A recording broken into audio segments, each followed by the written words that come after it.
Bonjour tout le monde, j'espère que vous allez bien. Baruch Hashem. Aujourd'hui, je vais vous raconter un petit Dvar Torah sur la parasha de Bereshit.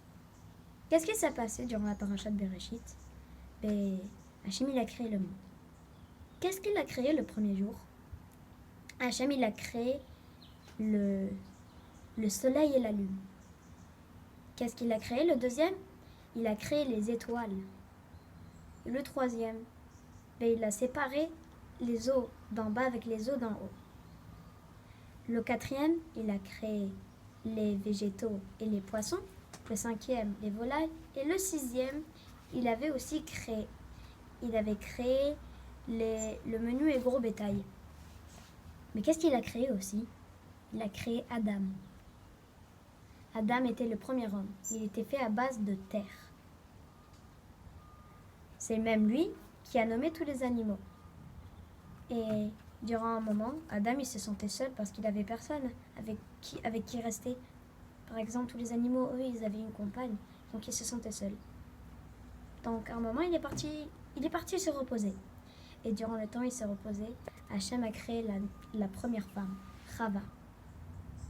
Il était tout content. Lorsqu'il s'est réveillé, Adam, il avait une compagne, ils pouvaient tout le temps rester ensemble. Mais Hachem, il leur avait dit, oui, vous savez, vous pouvez manger de tous ces arbres ici, sauf un, celui-là, le Etz Hadat. Ils avaient dit d'accord, pas de problème. Le serpent qui avait tout écouté, qui était encore le plus rusé de tous les animaux. Vous saviez qu'à l'époque, le serpent, il avait des pattes. Il ne rampait pas. Donc il était content. En plus, il était super rusé. Donc il est allé voir Chava. Et il a dit à Chava, viens, on va prendre un peu du Etz Hadat. Et Chava lui a dit, mais qu'est-ce que tu racontes? Mais t'es fou, Hachem il nous a dit qu'on n'avait pas le droit de le manger. Et on n'a pas le droit de le toucher en plus, elle a rajouté.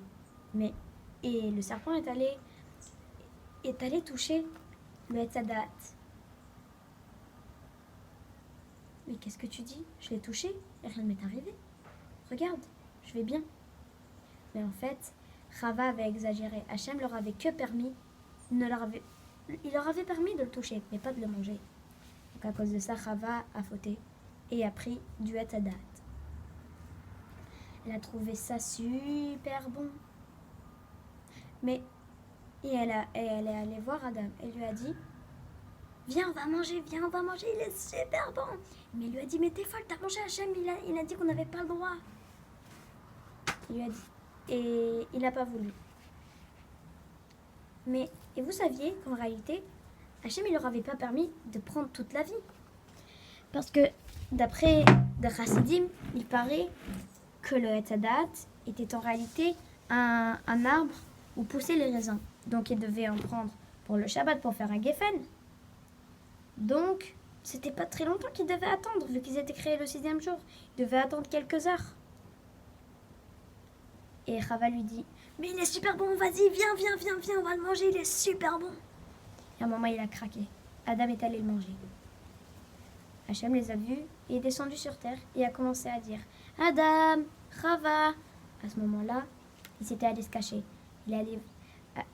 Hachem a dit à Adam, qu'est-ce que tu fais?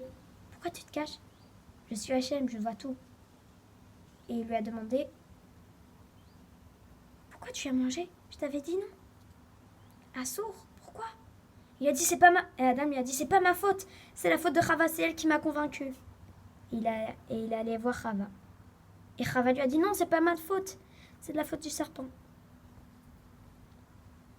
Et à cause de ça, Adam et Chava ont eu une très grosse punition. Et le serpent aussi d'ailleurs. Quelle était la punition de Adam et Chava? Vous saviez qu'au Gan Eden,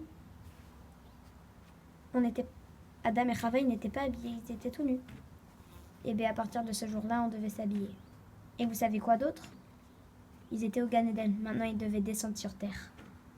Avant ils étaient tous spirituels, maintenant ils doivent vivre dans un monde matériel. Et vous savez quoi pour le serpent? Je vous avais dit qu'à l'époque, il avait des jambes, il avait des pattes, mais maintenant il n'en aura plus. C'est à partir de ce moment où le serpent n'avait plus eu de pattes. Donc vous savez, de là on apprend quelque chose de très grand.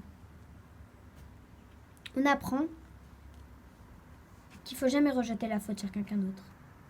Parce que de toute façon, la faute, elle reviendra sur toi. Et que sur toi. Et pas sur l'autre personne. Sur l'autre personne aussi, parce que elle t'aura forcé à fauter, oui. Mais sur toi aussi.